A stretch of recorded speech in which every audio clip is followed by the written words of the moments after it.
historike, rrëfime me element historik dhe rrëfime me karakter edukativ. Krahas tyre konkurruan dorëshkrimi edhe me poezi dhe pralla në vargje, si dhe dorëshkrimi me fabula, çka tregon vërtet që ka një shumëllojshmëri krijimtarie bashkëkohore shqiptare për fëmijë.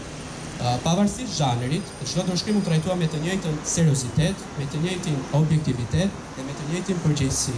Një nga garancitë më të rëndësishme është se pjesa e këtij procesi ishte në mënyrë anonime. Pra, ne, juria, nuk ishte dieni se kush ishte autori i dorëshkrimit, nuk ishte dieni se kush ishte shtëpia botuese dhe nuk e dini se cili ishte titulli që mund të ponte në një lidhje me këto të dy. Çdo vepër paraqit vetëm me një kod dhe për ne secili dorëshkrim identifikohej vetëm FF01, FF02, FF03 deri te FF17. Dhe ky ishte një parim thelbësor që në fakt garantoi drejtësinë e procesit të vlerësimit, pasi ne nuk vlerësuam emra, nuk vlerësuam reputacion, nuk vlerësuam shtëpi botuese apo votime të mëparshme. Përpara nesh ishte vetëm dorëshkrimi dhe të fokusuar sigurisht tek cilësia, forca e rrëfimit, tek originaliteti dhe tek vlerat artistike që kishte secila nga vepra dorëshkrimit.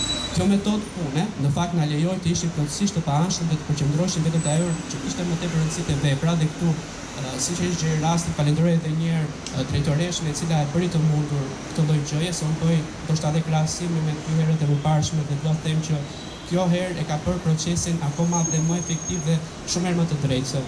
Të tregojmë i sinqert pavarësisht integritetit, por kur ti shef edhe emrin e autorit, edhe pa dijenin tënd edhe pa dashje mund të ndikosh. Do thonë, nuk e shmang këto, por vetëm me këtë lloj forme ti arrin dhe të vlerësosh këto i pa ndikuar absolutisht nga të gjitha të tëna, ishte vetëm për të bërë një vlerësim të drejtë. Pas një leximi të kujdesshëm të 17 dorëshkrime, arritëm në përzgjedhjen e 5 dorëshkrimeve finaliste, të cilat spikatën sigurisht për nivelin artistik, originalitetin dhe për potencialin e tyre. Mbi këto 5 dorëshkrime pas një vlerësimi tjetër na ka çuar sigurisht sot edhe në një përzgjedhje të 3 veprave që do të mbështeten për botim, do të marrin financimin për të botuar. Por dua të përmend që ky proces u mbështet në kriteret të vërteta vlerësimit dhe të qarta.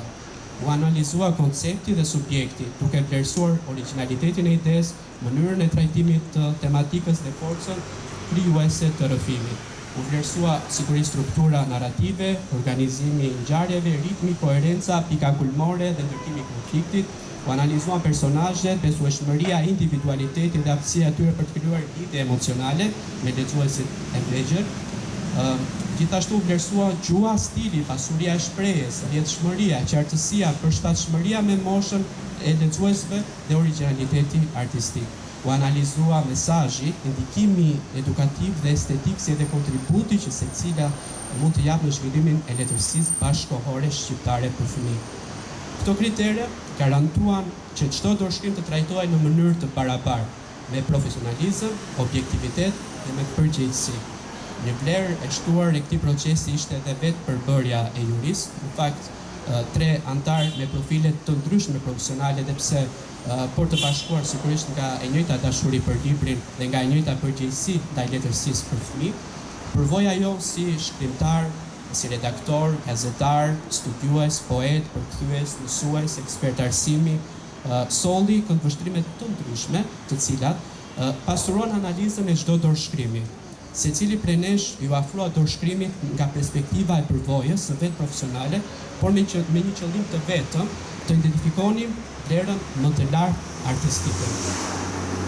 Jam i bindur se pikërisht ky kombinim përvojash e bëri këtë një juri tërësisht profesionale, të aftë për të zhvilluar një proces vlerësimi të drejtë, argumentuar dhe të besueshëm.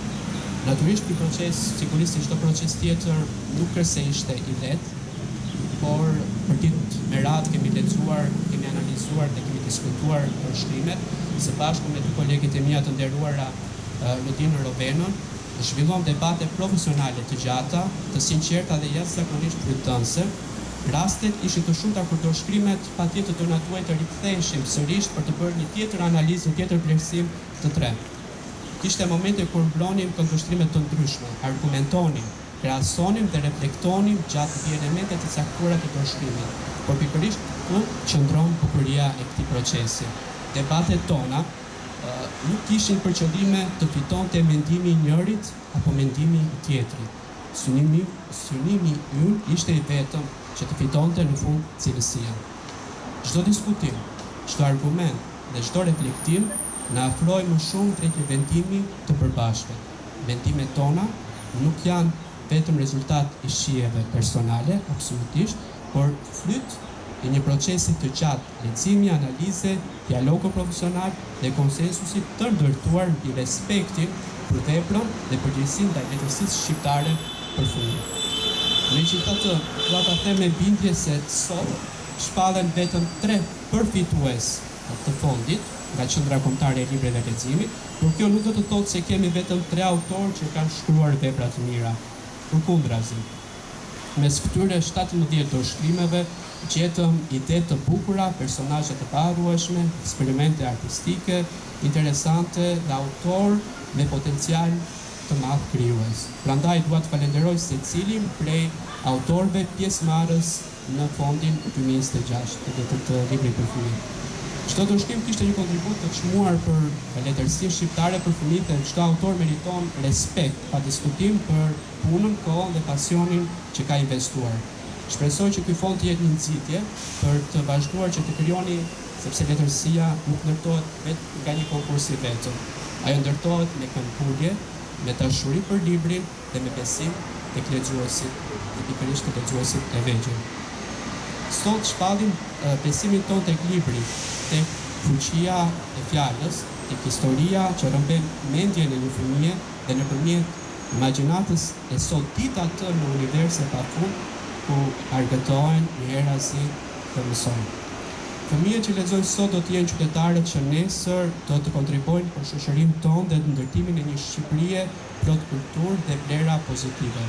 Në emër të jurisë falenderoj edhe një herë Qendrën Kombëtare të Librit, kolegët e mia Robenën dhe Rodinën për profesionalizmin, integritetin dhe bashkëpunimin e shkëlqyer gjatë gjithë këtij procesi. Si edhe të gjithë shkrimtarët që besuan krijtarinë e tyre kësaj thirrje, i bindur se dorëshkrimet që mbështeten sot do të shndrohen patjetër shumë shpejt në libra të dashur për fëmijët shqiptar brenda e jashtë në përtrojet tona, do të lexohen në familje, në shkollë, në biblioteka e kudo e do të bëhen pjesë e kujtimeve më të bukura të fëmijërisë së tyre. Një libër nuk e ndryshon botën brenda një dite, por mund të ndryshojë një fëmijë dhe një fëmijë mund të ndryshojë botën. Për këtë arsye, ja vlen të vazhdojmë të shkruajmë, të botojmë, të lexojmë dhe të besojmë tek libri. Ju faleminderit. Kisha dëshirë të shtoj një fjalë përshëndetje, okay?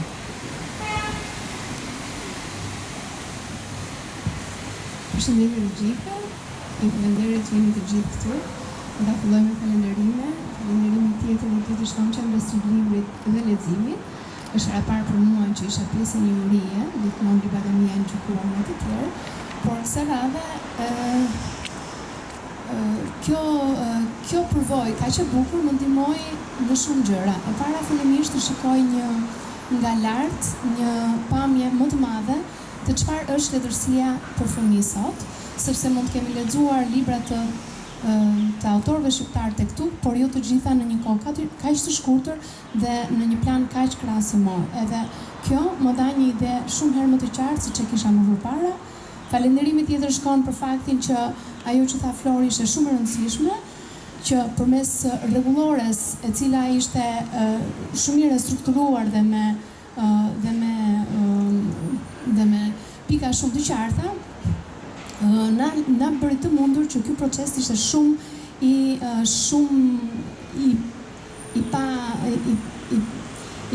si të themi, pa ndikueshëm nga të tjerët, sepse kemi bërë një punë vërtet shumë të qetë, por ama nga ana tjetër, sepse materialet të cilat kishim në duar ishin vërtet gjëra që duheshin trajtuar me të gjithë seriozitetin e tyre të mundshëm.